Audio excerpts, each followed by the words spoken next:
Testicles.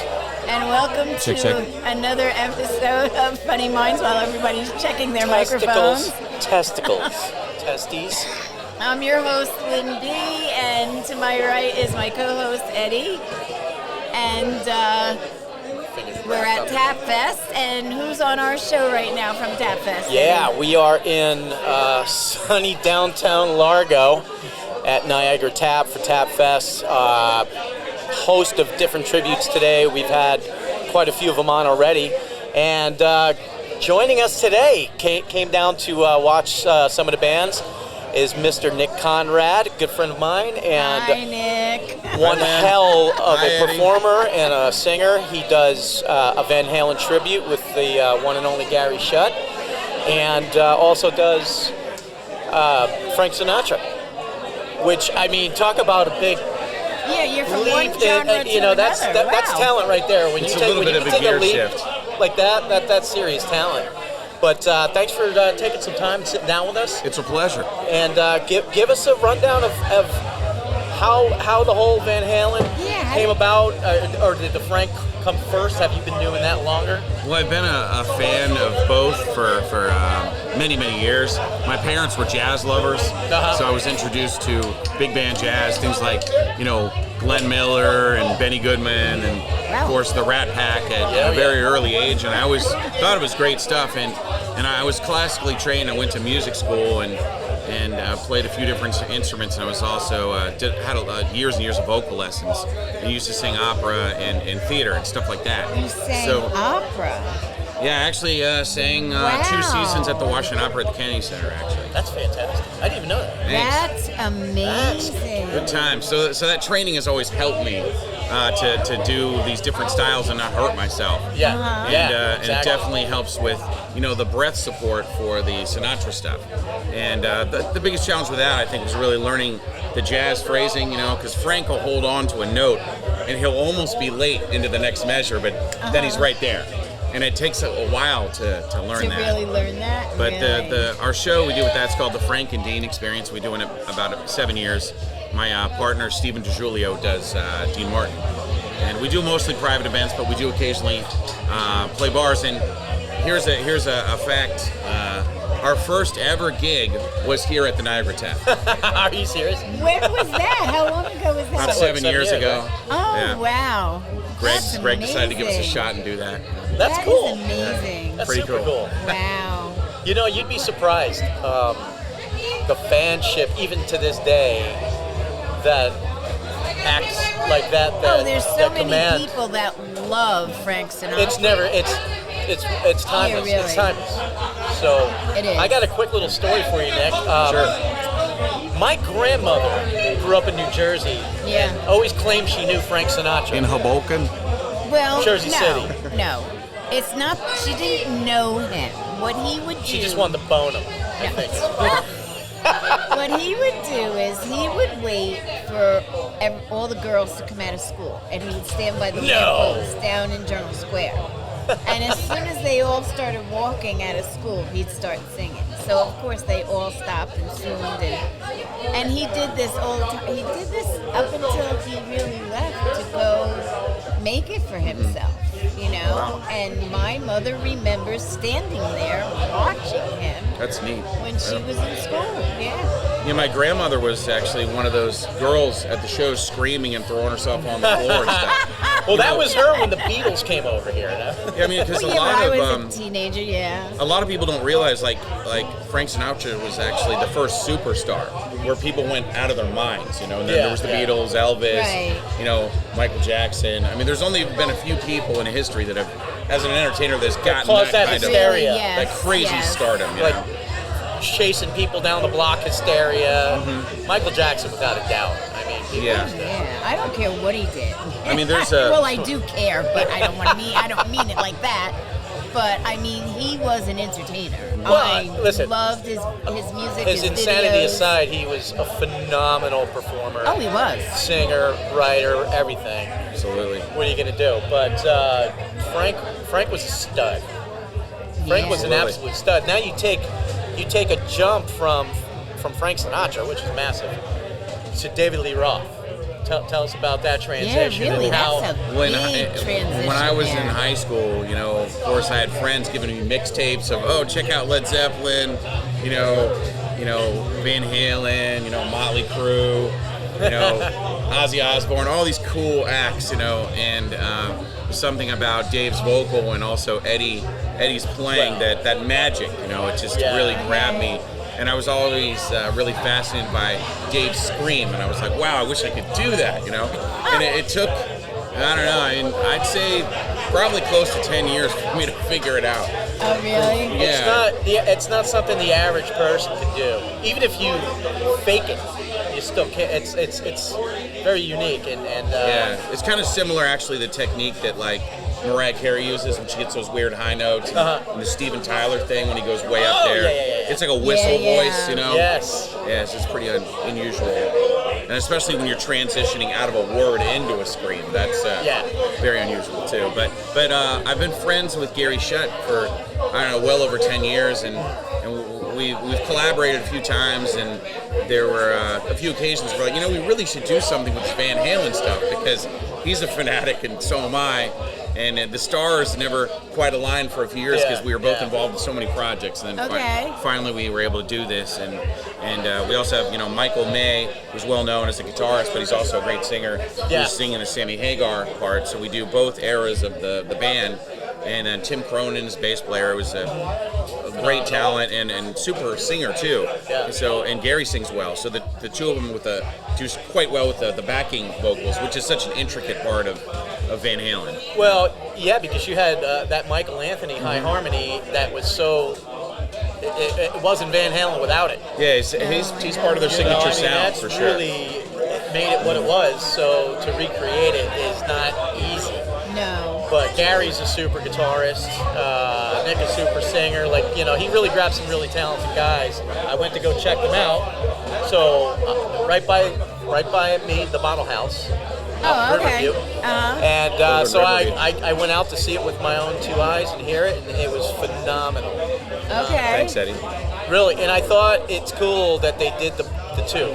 You have David and you have Sammy, because you got to think that was a whole different era with Van Halen that was super popular. Yeah, it was. And very successful. It was. Yeah, and one of the few bands that's had a replacement singer that was arguably just as big, if not bigger. And there's only a few people bands that have ever been able to pull that off. Like AC/DC is a good example. Yeah.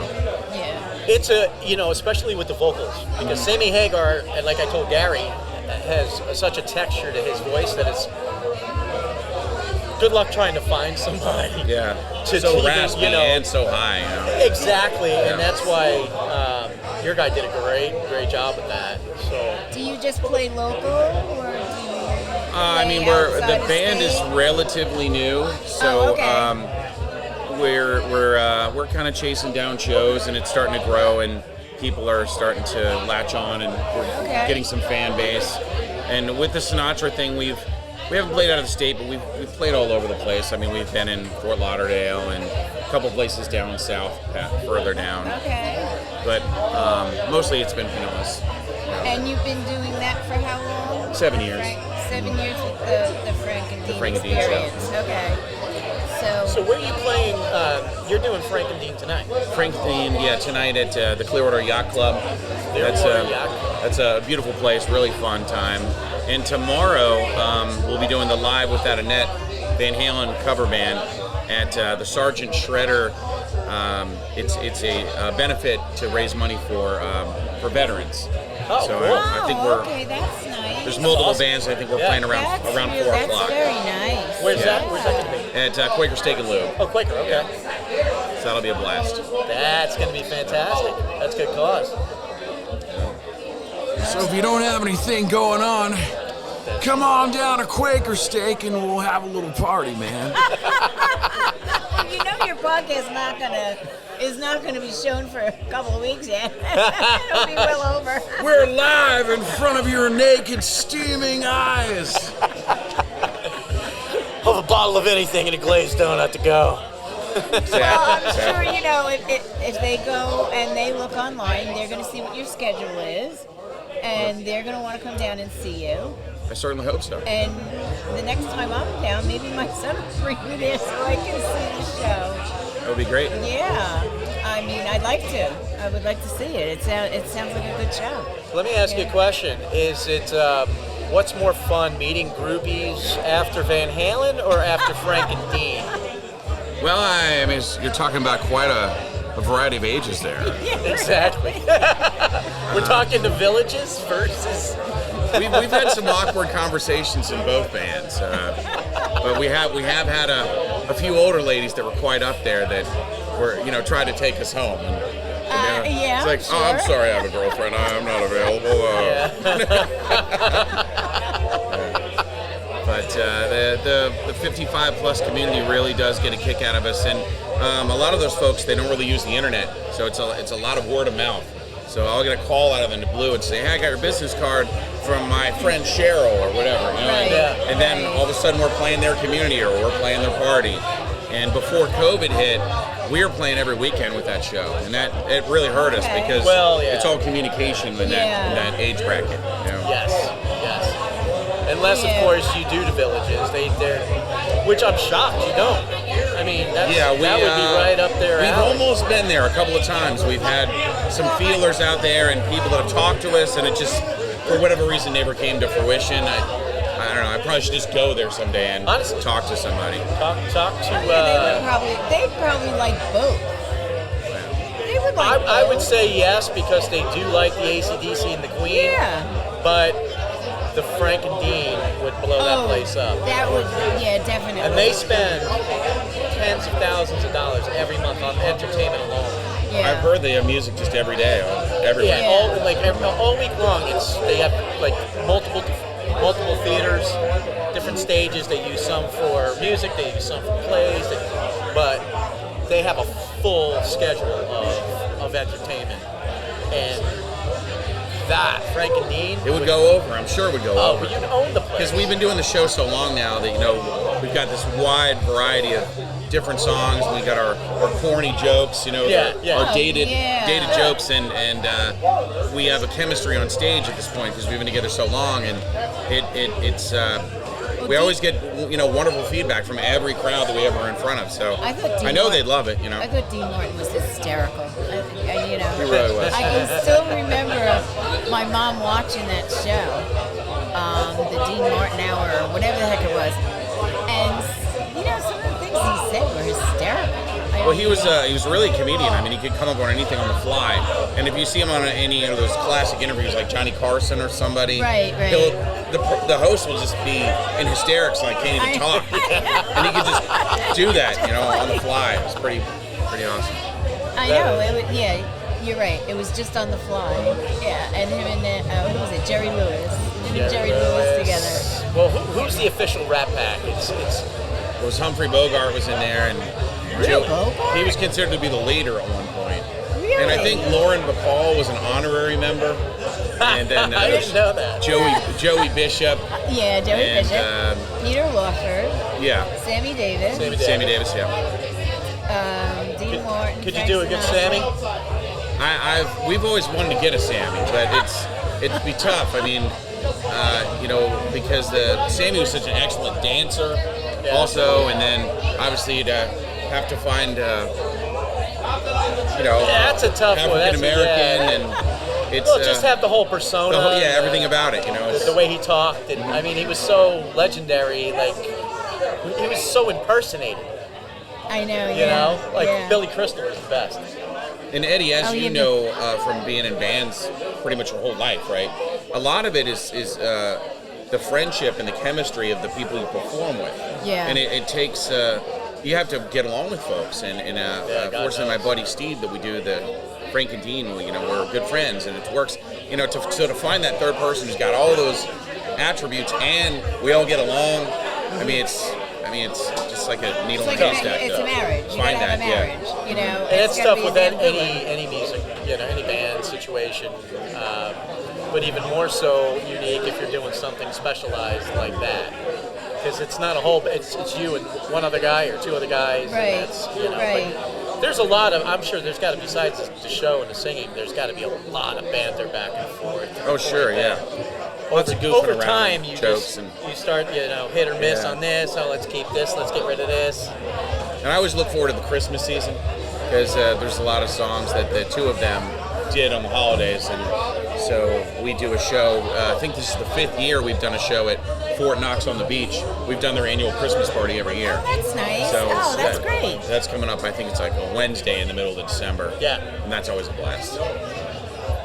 That's like, I mean, to me, I've only been down here once during Christmas, and it was just amazing to me to watch people buying trees on the side of the road with shorts and flip-flops on. So, This is the best. Are you kidding me? We're so spoiled here. I know. We live in like heaven. Yeah, it's Go to a always fun to go Christmas show on with the shorts. fun to go on the It's beach, great. in a t-shirt and shorts, and when we have a relatively warm day in December, and you're just like, like this in front of the sun, and all of your relatives and friends are like, I hate you. I know. It's the middle of January. How are you on the beach? You're like, When my dad first retired and moved down, every time we'd have a snowstorm, he'd call and say, "Hey, Lynn, how are you? What's going on up there?" Yeah, Dad, you saw the news. You already know. Don't rub it in. But it is beautiful. So all right. So 7 years, and Van Halen is a baby. They're crawling. They want to walk and start running. And without a net. well, yeah, And I don't mean a net. I know. A net. A net. Not some chick named Net. Some chick named it. So, how many people are in your band with Van Halen? It's a 5-piece. Five-piece? So 2 Okay. singers, bass guitar, and drums. Okay. Yeah, they split it up. Nick comes out and does Dave first, We'll do about 3 or 4 songs, then we Then just they'll keep switching switch. throughout the night. which is kind of a smart idea, to be honest with you, because it keeps people engaged and it gives you a break. Yep. Yeah, and You it's know? like because I'm only doing half the singing, I'm fresh the whole night. It's like I never get tired.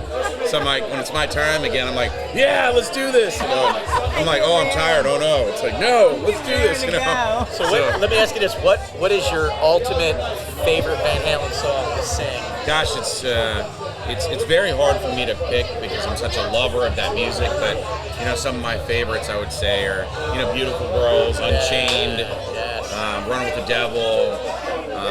I like a lot of the deep cuts too, stuff like Somebody Get Me a Doctor, Yes, and that's Atomic Punk, and Atomic Punk. I love those deep cuts. Yeah. It's fun.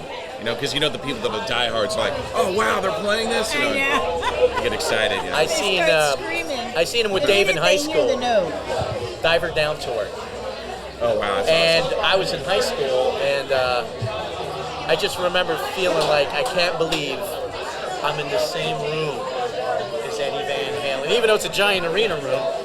I was just you like, really liked Yeah. him a lot. I You loved were- Eddie Van Halen, Yeah. David Lee Roth. I would say that, early on, your guitar playing really was.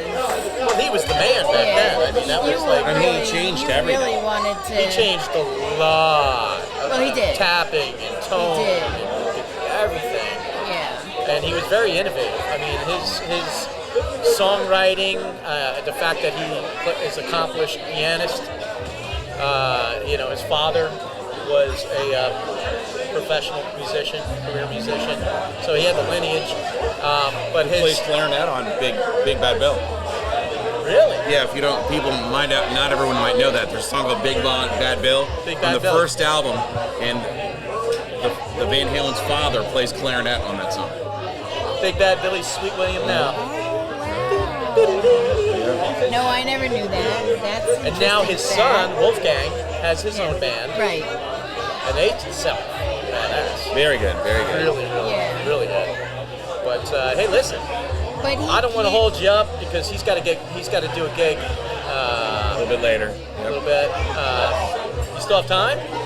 I mean, I got a couple minutes. Yeah, a couple. Minutes? Okay, Okay. cool. All right. So what's next for you? This is it. You're gonna keep doing your. Well, I'm always open to new projects. It's hard for me to say no. Okay. When I was in college, I was very worried I was going to flunk out of school because I was in the band, the orchestra, 2 choruses, and then any kind of chamber music. Somebody wanted me to play like the clarinet or something. Right. I was all about performing and wanted to get the most out of those situations. And if I got a D in math class, so be it. Getting don't care. Where'd you go to school? George Mason University in Virginia. And Is that where you grew up? Yeah, in Northern Virginia. You're from Virginia? Yeah, I went to McLean High School. And I lived 5 minutes from Langley, Virginia, where the CIA headquarters is. Okay, so you had to behave yourself. Deep undercover. At one time, my mom was actually driving to a clarinet lesson in Reston, Virginia, and actually accidentally pulled into the CIA. And they're like, "What are you doing here?"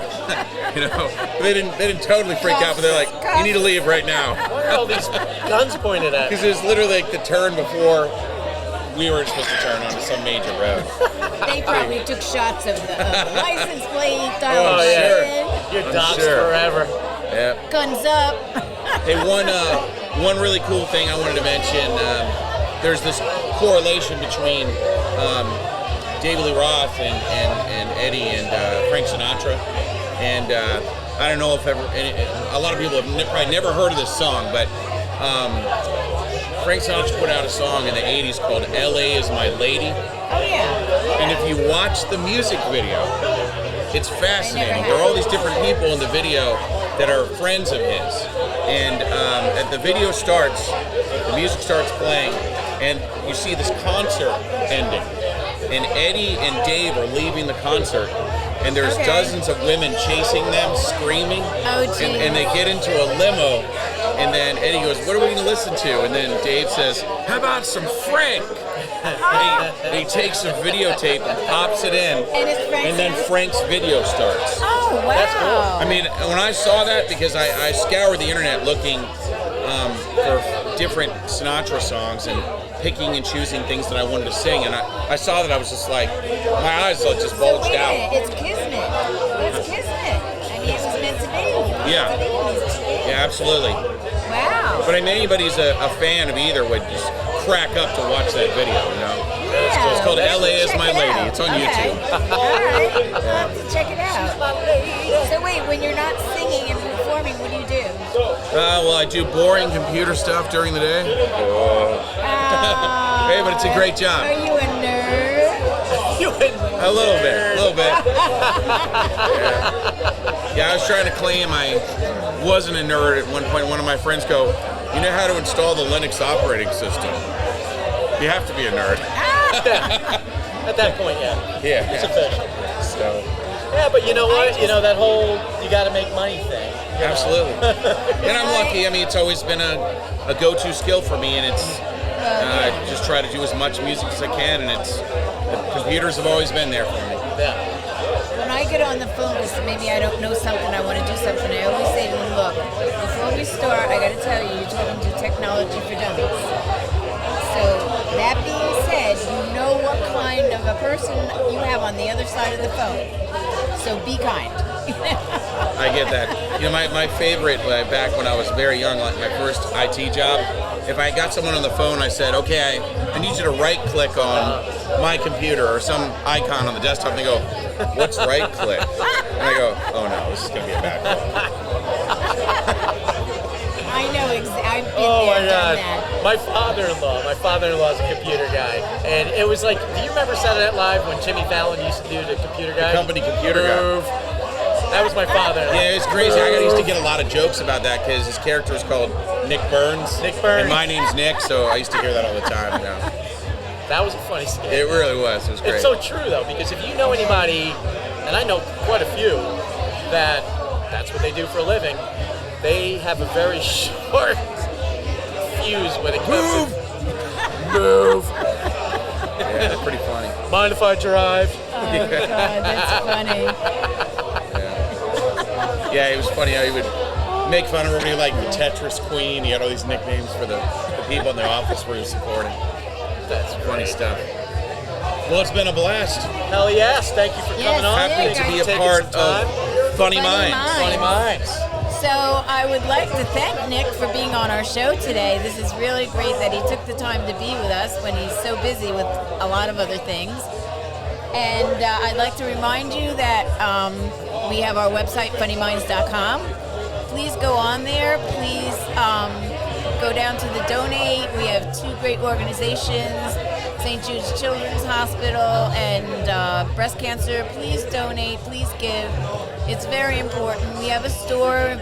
Visit our store. Anything you'd like to say, send us, contact us.